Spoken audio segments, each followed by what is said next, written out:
I'm over in Red Hook, Brooklyn, and I'm here defending the projects.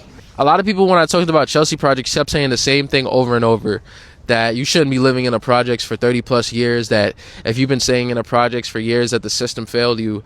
But let's really talk about what it is to live in the projects. This is actually one of the oldest NYC complexes, and for years a lot of people have been going through neglect, and people have not been getting repairs in their apartment. And somebody even let me inside their apartment to show you guys how it looks. Can we even be surprised that people are living in these apartment complexes for so long when there's absurd prices in rent? People say, oh, well, it doesn't matter. You could have saved your money. There's ways you could have made it out the projects. How can you even think about making it out the projects when you're working every day and trying to put food on the table? Rent alone is not going to cover your living expenses. There's also insurance. There's also groceries. Just because some people have food stamps and that some people have all this government assistance doesn't mean everybody has all this government assistance. Okay, so you're a resident here at NYC. Thank you for inviting me into your place.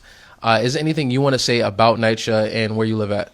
I want to say that as far as the area, I love the area, the neighborhood. I've been here for almost 30 years, actually. Wow. It's given me an opportunity to pay rent that is more on the affordable side. Okay. And you do get a sense of community. So those are like the positive things. Yeah, they're trying to tear that away from us. Yes, they are. I just finished my master's degree in social work. Wow, congrats. Yeah, thank you. And I'm currently working for a foster care agency as a social worker. Wow, you know, a lot of people, when they think of NYC, they think of people who don't have productive jobs or people who don't actually work. If you had to move out of here, would you be able to find a place today or tomorrow? Let's be honest. No. I think it would be a struggle for me to be able to, afford what the rents are now. So how is it living as a NYC resident? It's stressful. I love my neighborhood. My family's been here for generations, and I grew up in this apartment right here since I was 4 years old, and literally on the same block. So I talked to a different resident in here who showed me their apartment, and they told me they actually had asbestos in their apartment and a ton of damages. Is your family going through the same thing? Because they had to be relocated for that. Yeah, so we are also being relocated for that, and they found asbestos in our apartment. There's also been constant flooding in my apartment.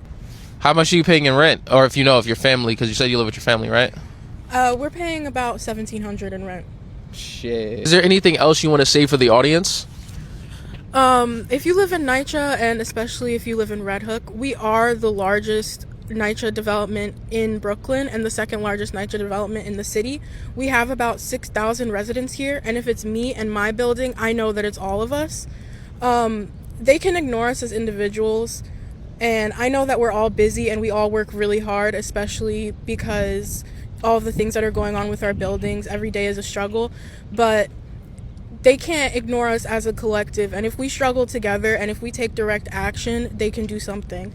I want to organize something with the tenants of NYC, and especially in Red Hook, and I'm working on something with an organization, and if you would like to be a part of that or are curious or even just want your voice heard that I can put out there for you, please hit me up. Wow, so I'm going to actually drop her IG please in this video.